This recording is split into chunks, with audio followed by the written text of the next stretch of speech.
Hello everybody, my name is John, and decided to start a YouTube channel based on my struggles with pain management. And I've been making videos on here and there and a couple other things like that, and I've mentioned it off and on here and there, and there's quite a bit of feedback to it.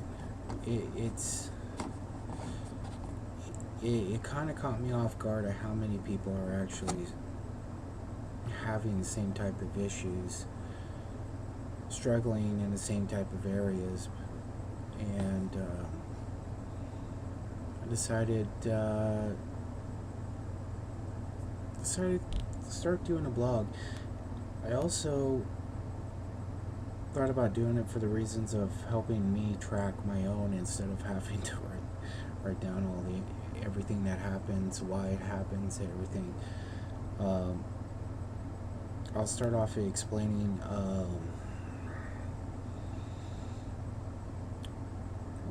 what happened. Let's see, back in 2001, I was in a bad car accident. I was at a red light, 2 o'clock, 2:30 in the morning, something like that. I was at a red light, sitting behind a county sheriff's deputy, and we were waiting there. It was on a stupid timed light, so it didn't matter. Nobody else in the world was there except for us waiting at the red for like ever. And behind me, the road is straight for like a mile. Actually, from there it's probably a couple miles straight. There's car lots and stuff on the street, so it's well lit. No reason nobody should have been able to miss me sitting there. And I ended up being rear-ended at about between 65 and 70 miles an hour. I was then pushed into the sheriff's car in front of me, which by pure luck she released the brake at the same time I hit her, which made it that her car just rolled away. It did not get damaged, it did not get hurt, she was fine, except it totaled the front end of the van I was driving. I was driving a 89 Astro van, and the person that hit me was in a 90s like Honda CRX or something like that, one of the Honda's hatchback. And that car ended up going underneath the van, up until the windshield. The distance between the rear axle, the back of the rear axle, and his windshield and everything was just right, because it stopped right there. But it pretty much put his engine in his lap. It was bad for. It was bad for his car, but he actually came out of it without a scratch, because he wasn't paying attention. He was playing around with his stereo amp in his back seat, so he didn't even see the accident coming. He didn't hit the brakes. He didn't nothing. On top of that, it turned out to be a co-worker too, and I ended up firing him. But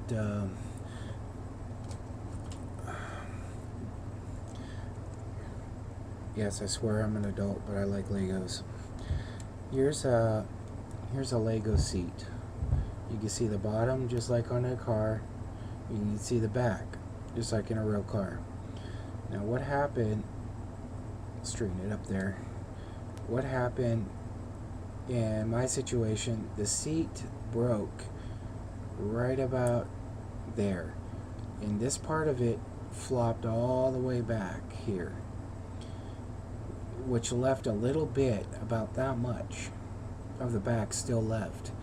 That went into the bottom of my spine.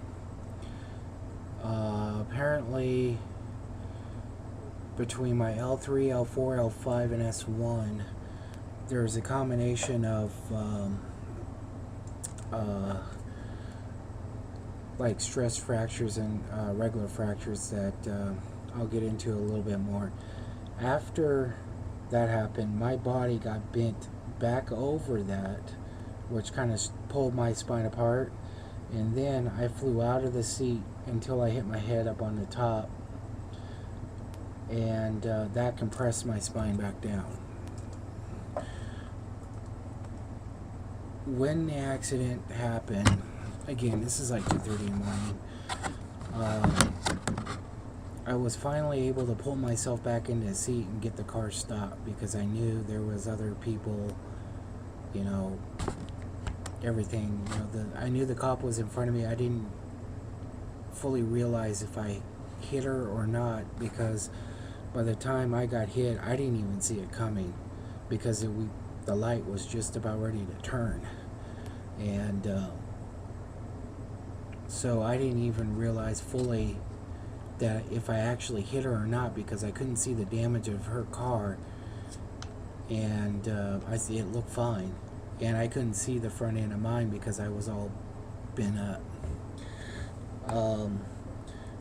The cop came around to me, and basically I was just like trying to collect my thought. I opened up the door and I ended up just falling on the ground, and I just laid there for a minute. She asked me if I was okay and everything else, and I had the wind knocked out of me. I wasn't knocked out. I wasn't like confused. I knew I was in an accident. You know, all that stuff worked, but I was still trying to figure out where the car came from, because the car I knew had to be going extremely fast, because I was just looking in my mirror and there was no car there. And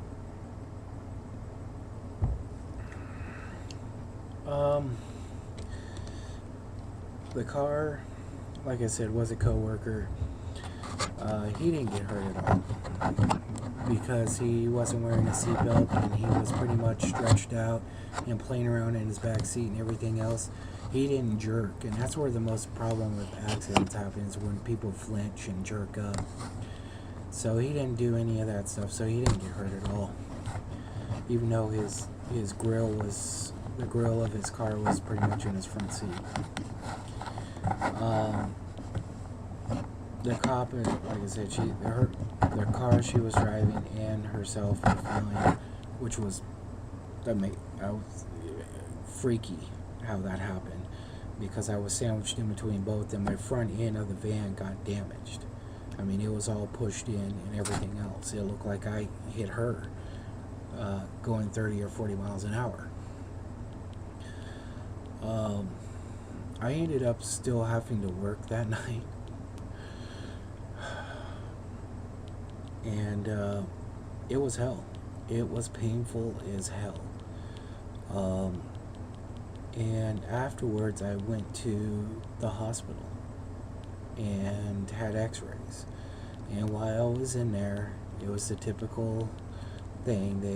They just threw painkillers at me and said I'm fine and told me to leave. So, them being doctors and me being not a doctor, what can I do? I didn't think anything of it at the time, other than, okay, I pulled my back and everything else. So I went home and took the painkillers, and that's where it started. And I went back again because the pain was still killing me. And they did x-rays again and tossed more painkillers and said that's it. Okay, I'm going to go ahead and stop this video here. I'm going to go on with my initial accident and cause and everything on the next one, and then yeah, go from there.